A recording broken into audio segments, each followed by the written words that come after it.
para receber tudo que é de bom do nosso palestra do Senhor hoje, e que seja feita a vontade de Deus. Pai nosso, tu que estás dos que amam a verdade,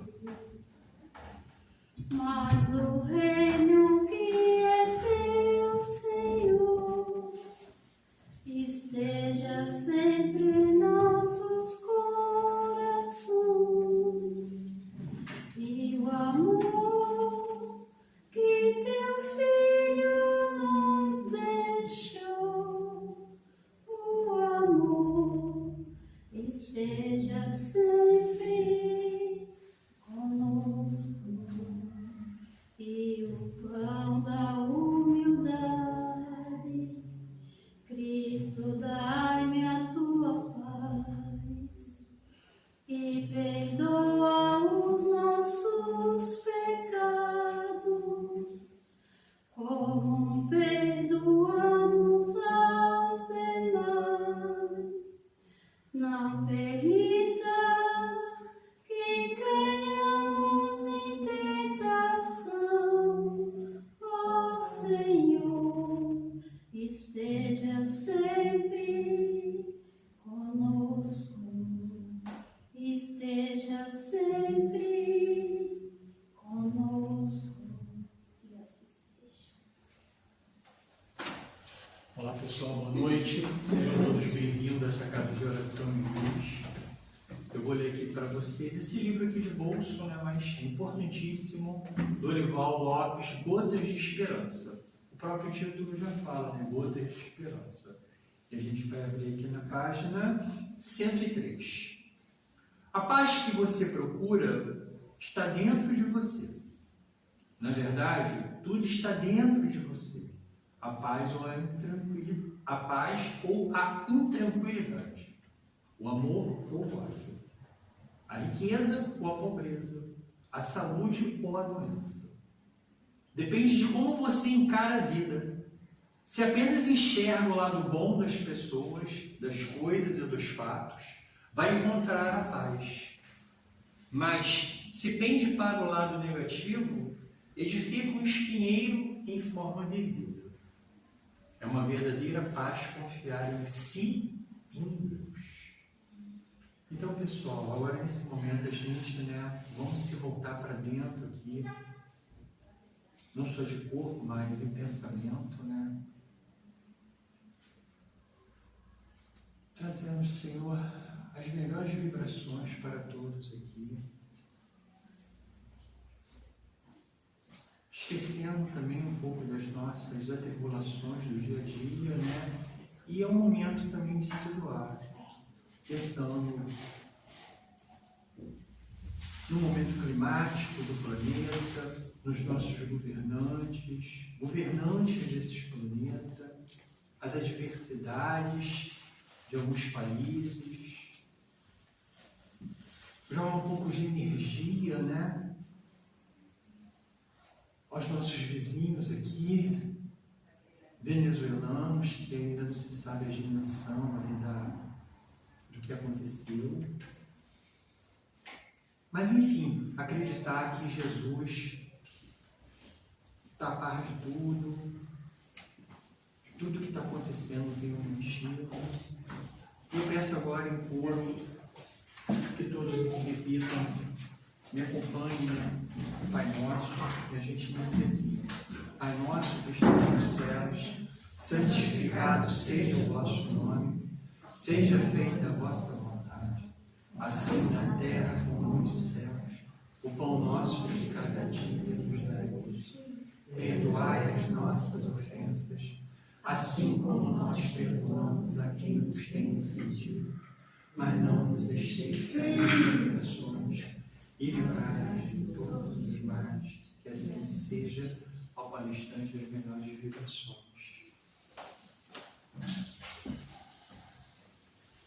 Eu vou te ouvir para atender vocês, para poder receber essa bênção.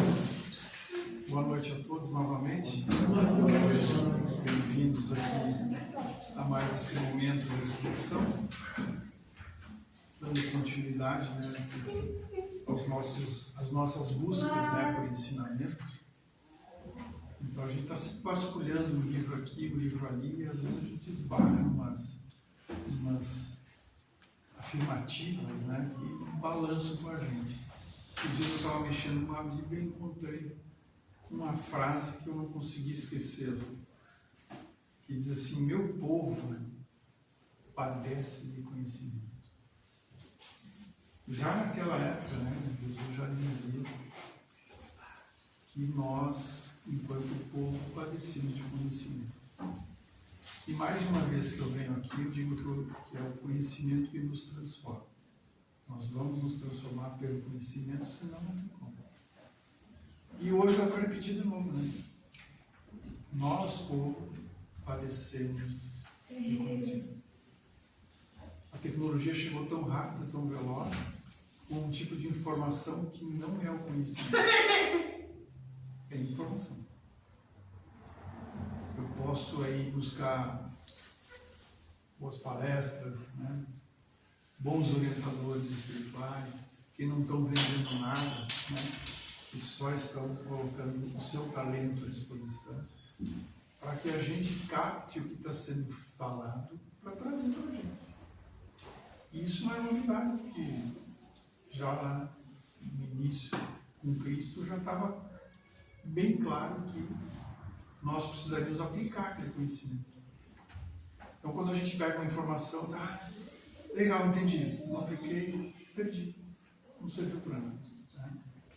Quando eu consigo me aprofundar naquela informação e buscar o conhecimento dela, a interpretação dela, e conseguir me transformar com aquele conhecimento, daí eu estou começando uma possibilidade de aplicar na minha vida. Quando eu aplico, eu me transformo. Mas a gente tem boas músicas para aplicar, demora. A gente conhece tanta coisa boa, mas a gente sempre deixa para depois. Né? Até o perdão, que é uma coisa excelente, a gente deixa para depois. E o Evangelho de Cristo, as palavras de Cristo, eu diria assim, as parábolas são sempre com uma nuvem na frente, para que a gente tire a nuvem para ver o sol, né? Tira a nuvem para ver a paisagem, tira a nuvem para poder vislumbrar algo diferente. E às vezes a gente fica esperando, poxa, o sol não nasceu hoje, né? Ele nasceu, né? E a nuvem estava lá na frente, mas a gente também não deixa a imaginação ir à frente e dizer assim, não, mas o sol está aí. Né? E ele veio para me iluminar, veio para me dar vida, e eu posso, com a vida que eu tenho, transformar pelo menos aqueles que estão por perto de mim. E conhecimento nesse sentido já nasce com a gente. Porque o conhecimento que Cristo está nos ensinando é sempre o bem, seja homens de bem. E isso nós já nascemos com isso. Tanto é que quando nós fizemos um tantinho assim errado, ou no pensamento, ou numa palavra, ou numa atitude que a gente toma, que a gente sabe que não está correto, a gente pode teimar naquilo. Mas a gente sabe que está errado.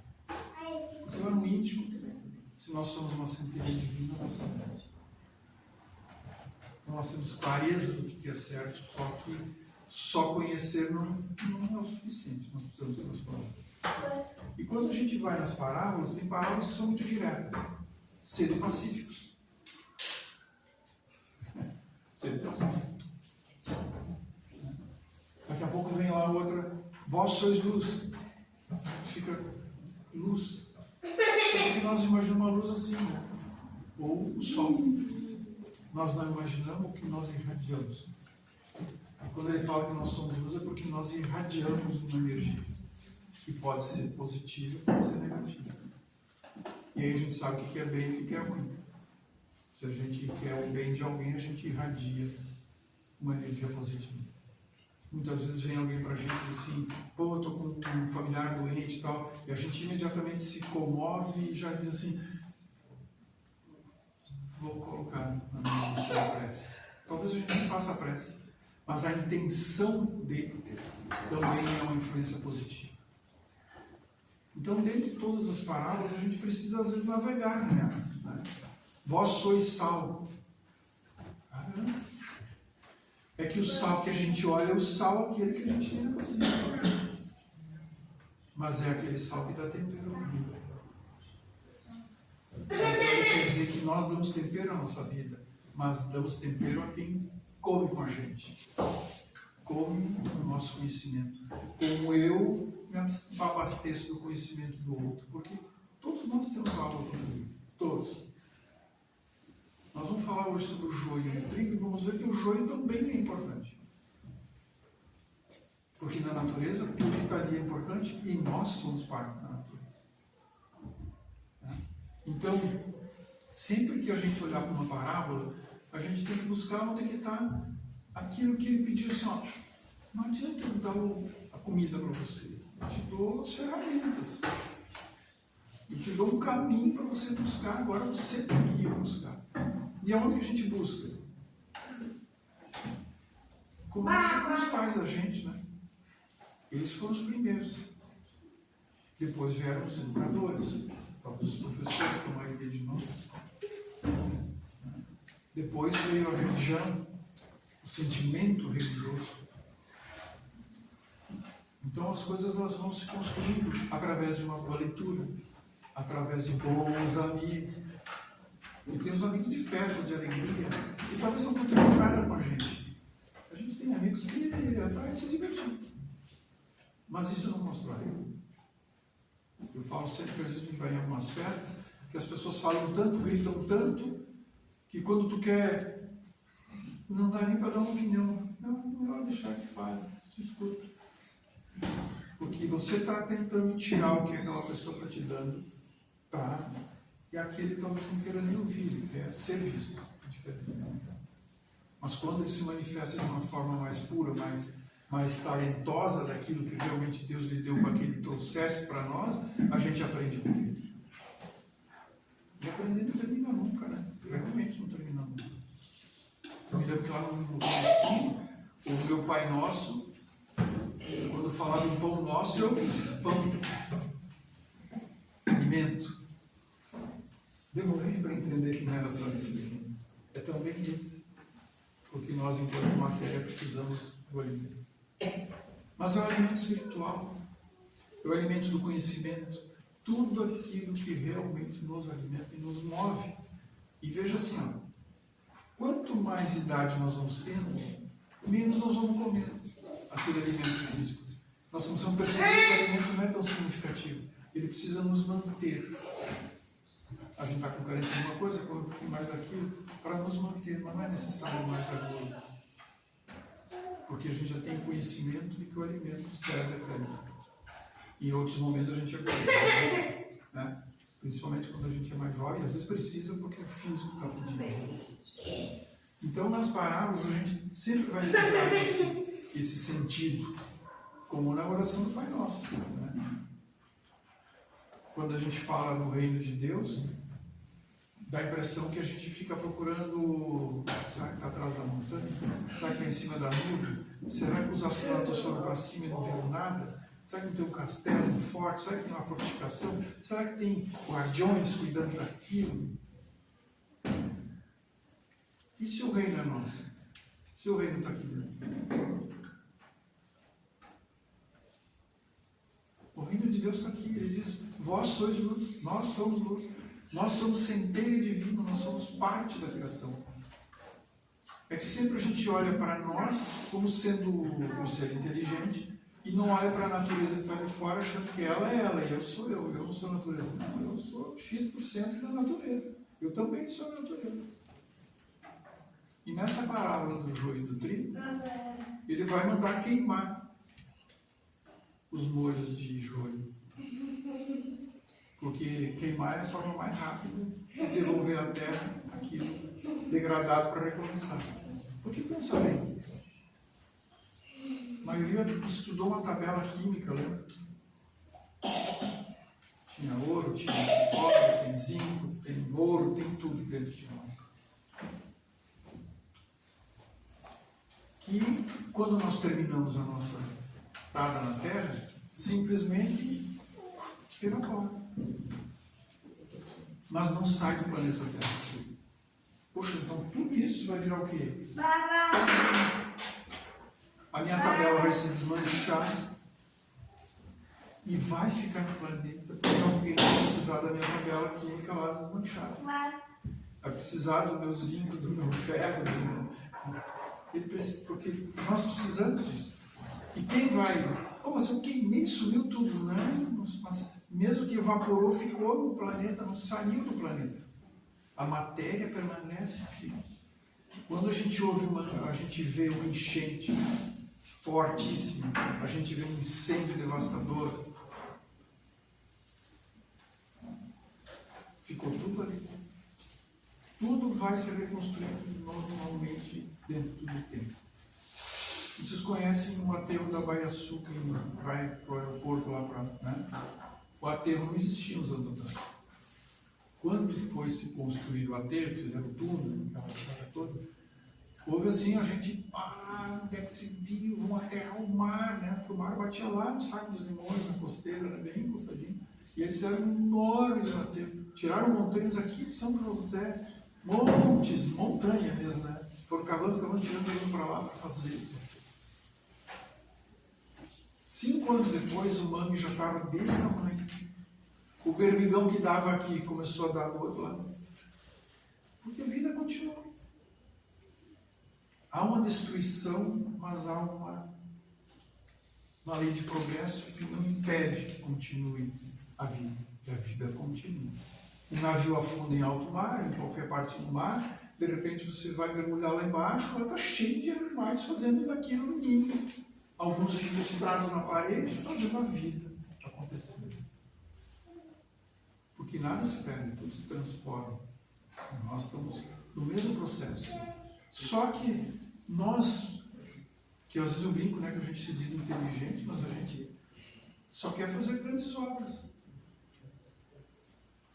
A gente parece que não admite que a pequena obra também existe. Então, como a gente só quer fazer grandes obras, a gente acha que tudo aquilo que a gente faz é pouco. A gente pode fazer mais, eu queria ser mais, eu queria.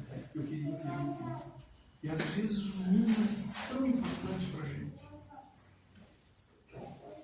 Talvez você já tenha em algum momento sido convidado para sair para algum lugar e disser, não, quero ficar.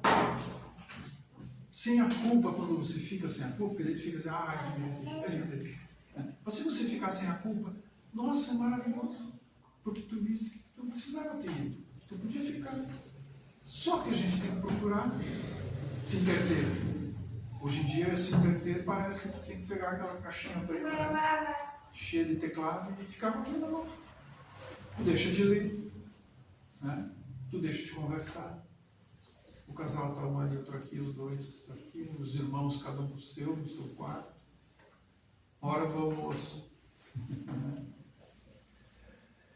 Então, realmente nosso povo, nós como povo, perecemos de conhecimento. Porque quando a gente adquire o conhecimento, a gente se transforma. E essa é a parte mais importante. Então, nessa parábola do joio e do trigo, ele dá bem a entender que tem duas coisas, tem o joio e tem o trigo. Né? Aí eu fui procurar, mas quem é o joio? O trigo a gente conhece, porque a gente já viu o grãozinho do trigo, já viu. E já comeu a farinha dele, que é o pão, as farinhas, enfim. E o joio, mostrando nas imagens e depois conhecendo ele pessoalmente, ele é muito parecido com o trigo. Muito. O formato assim, daquela espiga do milho que a gente vê nas propagandas das padarias, tem aqueles símbolozinhos da padaria que é o... Né? Ele é idêntico. E ele diz assim que era para deixar os dois crescerem juntos. Porque sempre que tu planta o trigo, nasce por perto ou junto o joio, porque lá no meio sempre tem uma semente perdida, porque já aconteceu uma vez, 2 vezes, a vida inteira ele está ali no meio. E quem é o joio? O joio não tem, ele não é nutritivo, né? O trigo é o trigo. Se nós pegarmos o trigo e fizermos assim na palha seca, quando ele está no ponto, nós vamos ficar com os grãos na mão.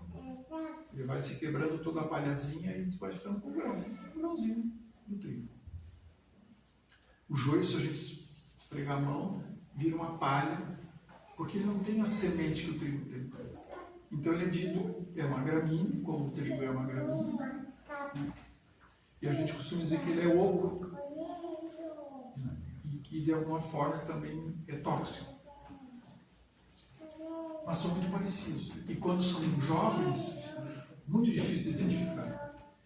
Quando eles ficam mais adultos, a gente olhando o trigal, a gente olha para ele e diz, aquele é, aquele também é. E na parábola ele diz para deixar que cresçam junto, ambos juntos. Deixa aí. Quando a gente troca o joio e o trigo por seres humanos, porque lá no joio e no trigo parece que tem um bom e um ruim, né?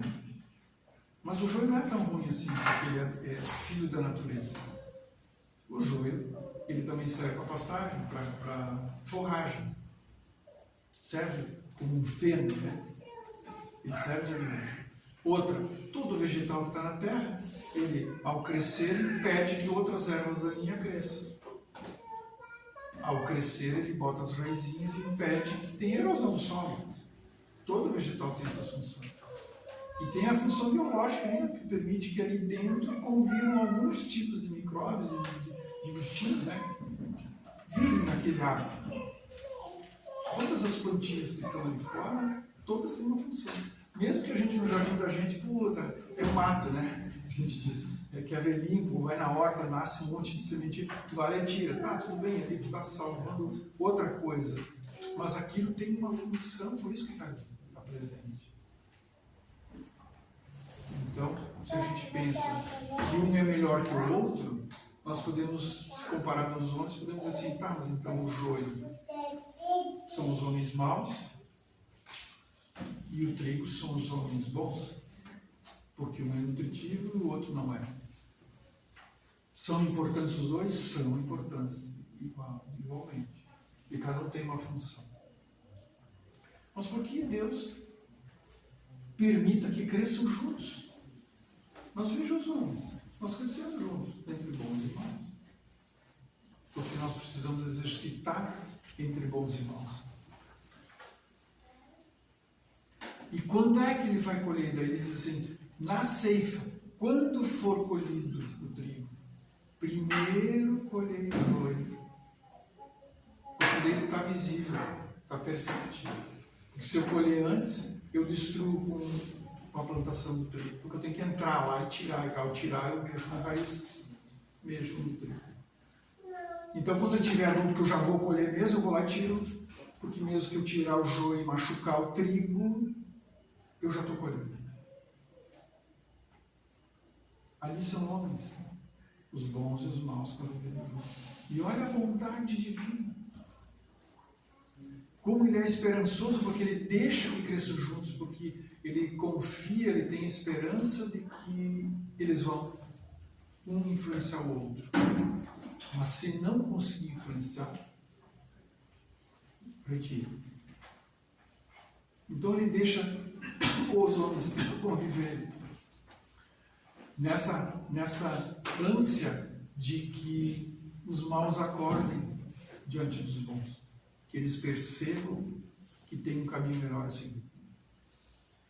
E olha que quando a gente fez, nós jovens fizemos um monte de coisa errada, né? Do nosso jeito, que a gente sabia, mas continuar é teimosia, né? Mas quando a gente fez tudo aquilo, hoje a gente olha, nossa, o que a gente fazia, né? Até aquelas coisas bem pueris, bem simples, até aquelas muito complexas, principalmente da adolescência, início de adulto ali. Porque todos nós temos esse ímpeto de achar que nós somos muito importantes naquele momento e que nós damos conta diferente do que os nossos pais e nossos avós deixaram para nós. Depois a gente chega à conclusão que não é tão diferente assim, né? Dizem alguns cientistas da psicologia que nós somos 70% nossos pais. que é fácil de identificar, porque alguém um dia chegou para um de vocês e disse assim: igualzinho a tua mãe, estás falando igual ao teu pai, olha o teu jeito. Não sou, porque eu sou diferente, vou fazer diferente, eu sei fazer diferente, porque o meu casamento vai ser diferente. Não vai dar os rolos que deu com meu pai e com a minha mãe. E a gente não é assim, gente.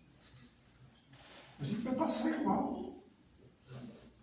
Porque a gente precisa fazer uma transformação que é muito mais profunda do que simplesmente eu acho que.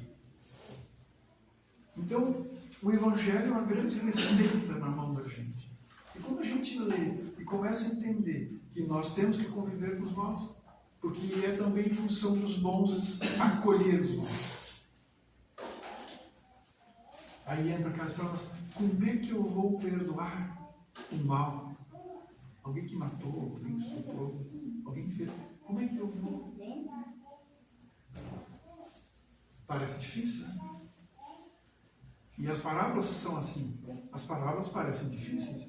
Algumas diretas e algumas muito diretas.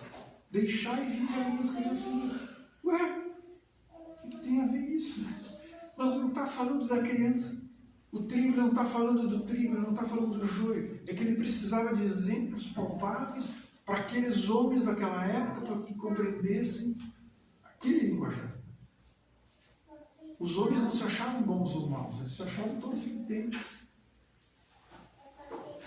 Mas conforme nós fomos evoluindo, fomos respeitando um ao outro um pouquinho mais, nós fomos aprendendo que sim tem diferença. E essa diferença é interior. Porque o reino que Deus diz que nós...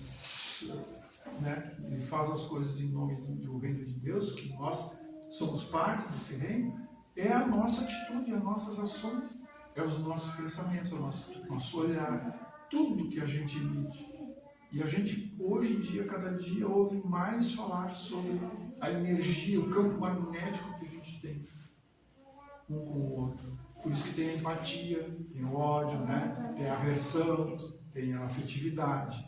As coisas são ora muito positivas, ora muito negativas, porque o joio está em nós. Nós também somos maus. Em busca da melhoria. Louquinhos para nascer na próxima tribo. Para alimentar. E a gente fica esperando na vida que vem? Não. Nas outras? Não. Aproveita agora.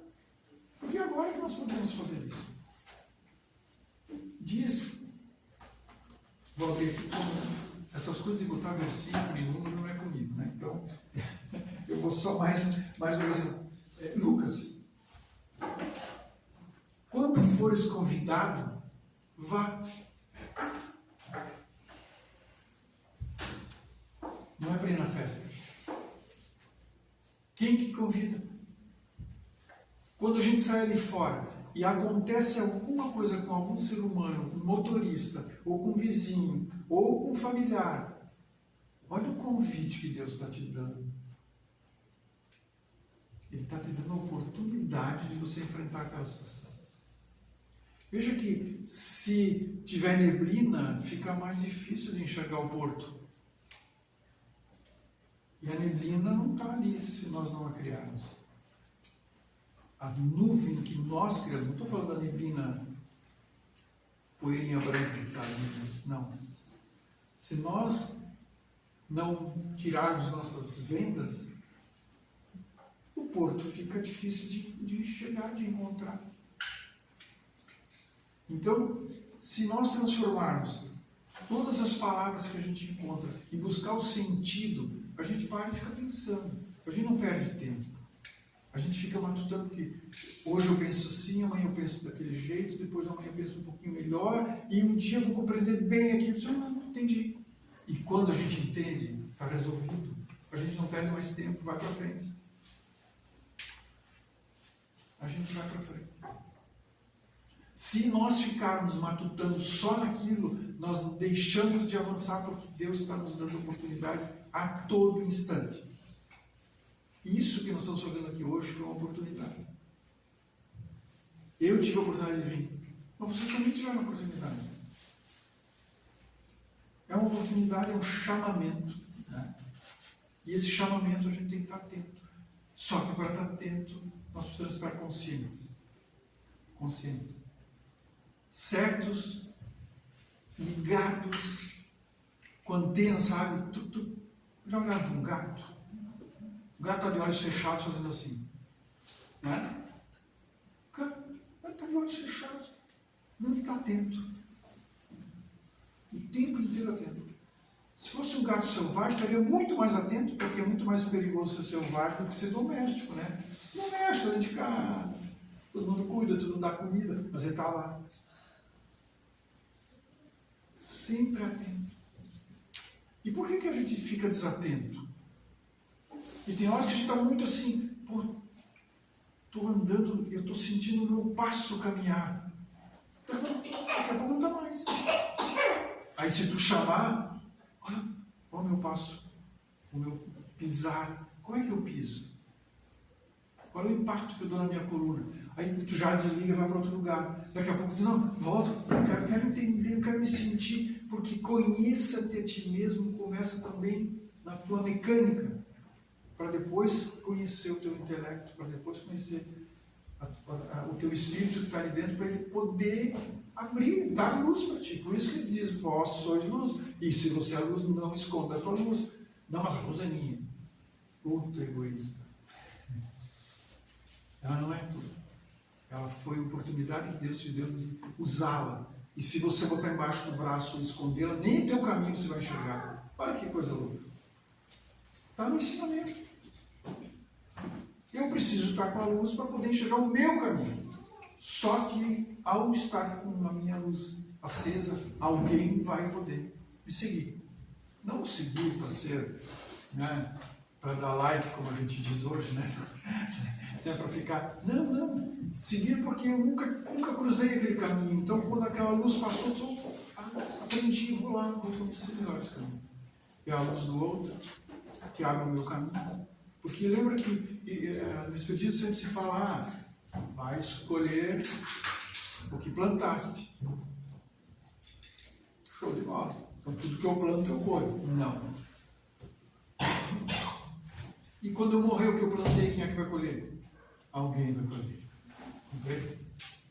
Sempre. E quantas coisas a gente colhe do outro? Ele plantou, mas quem colheu fui eu, porque ele plantou uma palavra para mim e me tocou tão profundamente que eu colhi aquela palavra. Talvez a pessoa tenha só emitido a palavra, sem raciocinar, sem pensar na emoção, e você colheu do outro. Agora, claro, quando eu planto coisas e eu não cumpri o meu papel, eu tenho outras oportunidades para voltar e repetir a cena. De um outro ângulo, de um outro momento da humanidade, né, com mais evolução técnica, tecnológica, e a gente tu volta porque tu precisa dar continuidade no teu progresso, a tua oportunidade de progresso. Então, todos os convites a gente tem que estar atento, senão a gente não vê. Às vezes tu acorda de manhã, eu estou com aqui, ou estou, né, tá murmurando, e Deus te botou um sol lá fora. E tu não olhasse para o sol, tu olhasse para a tua dor. Ou ele botou a chuvinha, ou ele botou o frio. Qual é o problema do frio? A gente se agasalha diferente. Anda diferente. Por que tem o inverno para nós? Porque nós somos seres que nós precisamos ter esse... A natureza não diz isso para a gente? O que a maior parte das árvores frutíferas e árvores, o que elas estão fazendo? Estão dormentes, estão dormindo, se guardando. A grama nos jardins nossos está tudo pequenininho. Demora para crescer. No verão, a cada 20 dias, ela tem um palmo de altura. Por quê? Porque ela tem que estar no auge dela. Nós também somos assim. Então, respeitar, mas não perder a oportunidade. Respeita o momento, mas não perca a oportunidade. E isso, as oportunidades são no trabalho. Na família, então, que diz que é o maior confronto, né, o maior desafio nosso, é a própria família. Ali tem muita oportunidade de respeito, de questionamento, de maturidade, de infantilidade, sabe? Tem tantas oportunidades. E se a gente olhar bem, a gente só aprende com isso. Mas eu não posso só aprender. Eu tenho que me transformar para poder aplicar. Eu tenho que enxergar isso. Né? Lucas é quem vai dizer assim: eu vos digo, pedi e dar-se-vos-á. Pedir. Né? Eu posso pedir as coisas para Deus. Só que muitas vezes a gente fica pedindo coisas que não são do interesse ainda. Aí tu pede, não adianta, eu só peço isso, mas eu não ganho. Ele te deu outras oportunidades, tu não está vendo. Para você chegar lá, é que a transformação faz com que um dia o teu pedido tenha ouvidos do outro lado para realmente ouvir o que tu está precisando. Porque às vezes não é aquilo que a gente está pedindo. Porque como nós somos muito do material, a gente pede muito material. E ele diz assim: buscai e achareis. Quando a gente vem para cá, a gente também está buscando. Quando a gente abre um livro para ler qualquer tipo de livro, uma leitura salutar, a gente está buscando. E às vezes tu abre um livro aleatório e encontra 3 folhas ou uma frase que valeu o livro. Porque aquilo feito para ti. Então a gente tem que estar consciente para poder ler aquilo e dizer assim: ah, poxa, nunca tinha pensado nisso. Então a reação minha em tal situação, o resultado é esse. Quem escreveu não escreveu só para ti, escreveu para muita gente. Mas aquilo serviu demais para ti. Então essa atenção é batei e abrir-se-vos lá. É imprescindível que a gente faça essas coisas. É imprescindível que eu peça. Mas eu não posso, eu tenho que selecionar o que eu vou pedir. Eu tenho que saber que o que eu quero talvez o que mais tenho que pedir é: me faça eu perceber as oportunidades que estás me dando. Outro dia eu falei uma frase que eu não quero viver essa frase, mas ela é pesada, porque a gente, se tiver um leito de hospital, será que a gente vai agradecer por estar ali? Que situação, né? Tu está sofredor, teu mundo era tão alegre, tão dinâmico, e de repente você está lá enterrado numa cama, vai ficar 1 mês, 2 meses, será que a gente vai conseguir agradecer a Deus pela oportunidade? Qual é o sinal que Ele está nos dando? Qual é o sinal que a plantinha de fora está dizendo que ela está dormindo?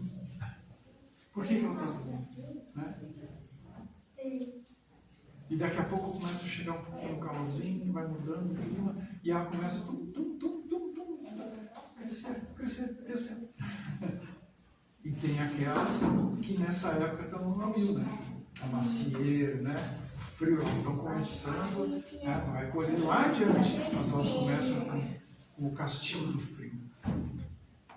E quando ele diz que você recolhe o joio, atalha-o e queima, a gente sabe que o fogo é o que menos opção de vida a gente pode pensar em ter. Né? E queimando some, literalmente some. Então ele dá a oportunidade até o último momento. Né? Ou seja, lá no fim dos tempos. Né?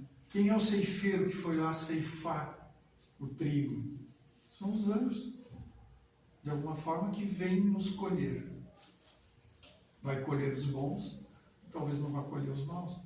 Isso não é uma punição, a gente não tem que se assustar com isso, porque a gente pensa assim: então eu sou um pecador, então, meu Deus, estou no fogo do inferno. Não é dessa forma, porque Ele não olha para a gente dessa forma. Ele olha para a gente como um pai, e um pai nunca deseja isso para o filho. Tanto é que Ele deixa crescer junto para dar essa oportunidade. Se tiver que colher, todas as oportunidades foram dadas. E aquele ser não percebeu. Houve o chamamento em vão, porque nunca aquele ser se abriu para isso. Porque no fundo a gente quer a libertação das nossas amarras. das convenções que a gente se prega, se agarra, né? Dos hábitos arraigados, rígidos que a gente vai construindo. Então a gente não quer isso, a gente quer romper isso, só que a gente vai ficando igual aos nossos pais, né? Que a gente acha que eles eram assim e de repente nós também já somos. Alguns jovens já são, né? Alguns jovens já são. Então a gente tem que sempre estar atento a essa oportunidade para realmente buscar aquilo que o Lucas está dizendo. Buscar e achar. Né? Buscar, porque para buscar, ninguém quer as ações indignas. Buscar, a gente quer buscar o melhor que tem. E o melhor está no reino de Deus, que não está longe, está dentro de nós. Olha só que controvérsia, que a gente acha que está sempre longe, fora, e está tão pertinho. Tão pertinho. Às vezes a pessoa não quer mudar o hábito, ela fica doente e ela quer procurar fora o milagre. Mas ela não está preparada para trazer o milagre para ela. Mas ela vai buscar fora de tudo quanto é jeito. O médico da unha, o médico do dedo, o médico da perna, o médico, e continua pensando fechado na expectativa do milagre. Não tem milagre. O milagre está no reino de Deus. O milagre está na nossa ação. Aquele que perseverar até o fim, como diz Mateus, será salvo. Até o fim não é o fim, o término. Aquele que perseverar até o fim do seu alvo, dos seus objetivos, dos seus propósitos, ele será salvo. Mas tem que perseverar, tem que querer ir até o fim. E a gente vai desistindo.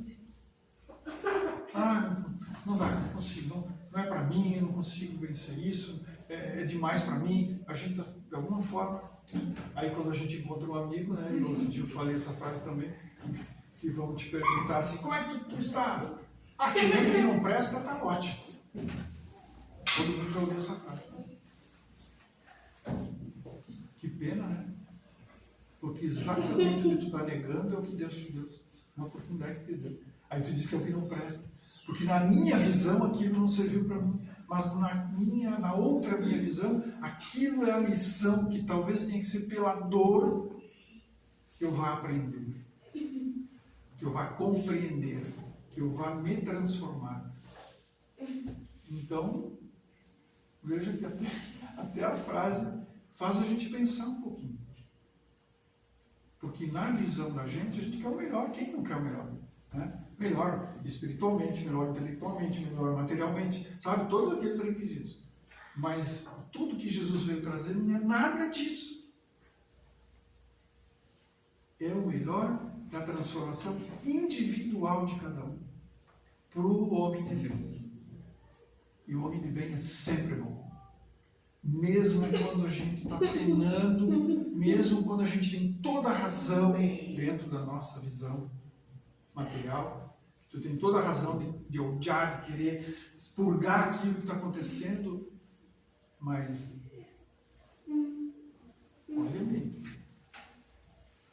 olhe bem a lição que vem para cada um.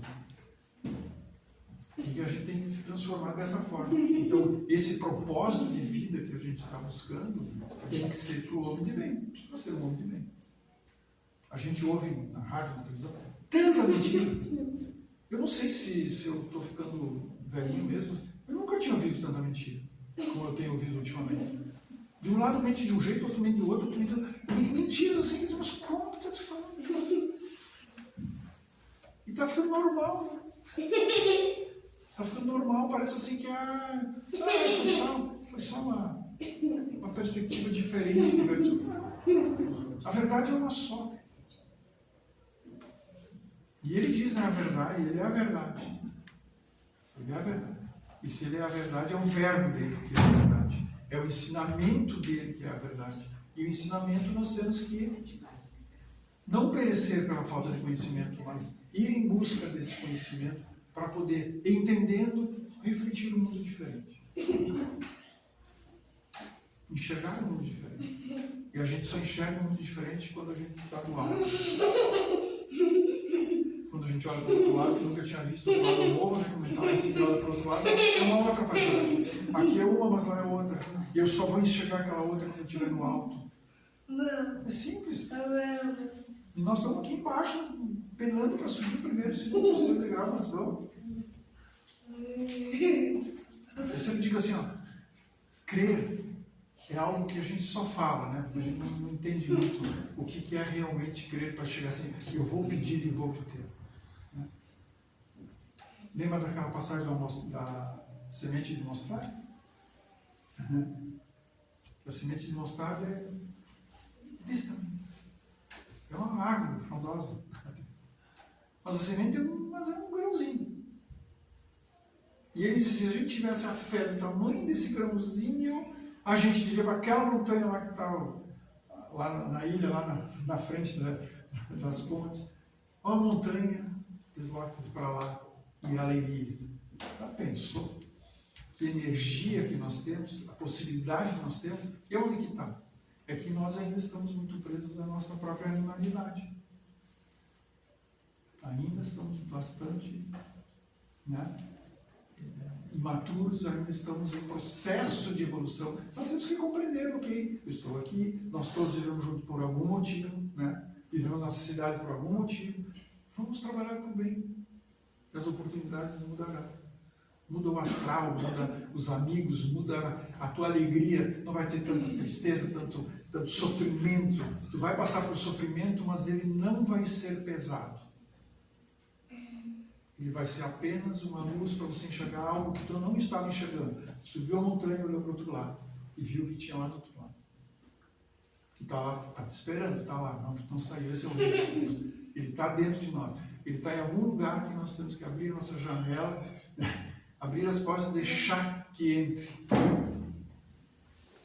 Com o amor, com o conhecimento, com a fraternidade que ele nos ensina. Então que a gente possa refletir, né? Sempre refletir. Qualquer leitura, qualquer palavra boa de um amigo, refletir. Tá? E sempre distinguir. Está certo, eu faço. Não está certo, não te arriscas. Né? Porque se... Né? A dor nunca vem sozinha, né? Ela está ali no joio que ele atai o molho, né? Então a dor, quando vem, ela vem coletiva. E a gente, quando sente a dor do outro, a gente vê que não é o outro, vem toda uma consequência.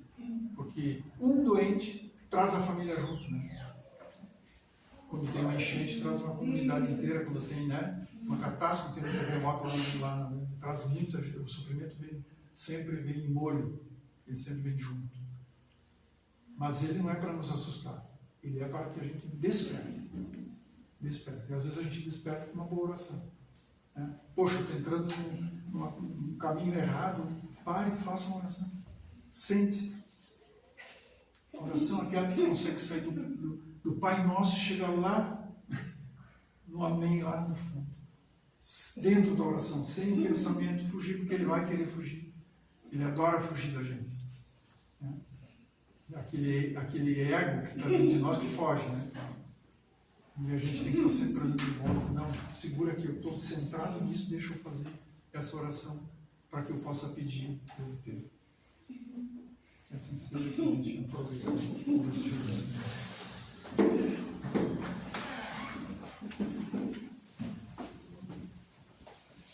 Obrigada, Paulo.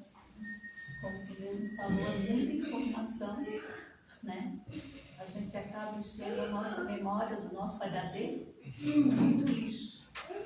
Então a gente tem que refletir. Nunca tivemos tanta informação. E a informação ela vem tão rápida que a gente não resiste. Só está ocupando espaço na nossa mente. E com isso ela deixa a gente distraído. As informações que a gente vê hoje no dia a dia, na internet principalmente, ela nos distrai 24 horas, porque a gente não pega um livro para ler. A gente passa praticamente o dia inteiro só olhando informações e não diz nada para a gente. Então, que a gente possa refletir sobre tudo isso que foi falado aqui, que é uma grande verdade, E que Deus e Maria Santíssima nos dê a cada um de nós aqui presentes o discernimento, a consciência, porque todas as informações que nos afastam de Deus, elas têm que ser filtradas, tem que ter um fundo de moral. Mãe Maria Santíssima, acolhe os teus filhos necessitados, pequeninos ainda que somos diante de tanta informação. Que essa prece possa ir de encontro a todos os teus filhos, principalmente aqueles que se encontram lá na Venezuela, sofrendo a dor emocional, a dor material, sem esperança. Mas tu estás lá, mãe, acolhendo cada um dos teus filhos.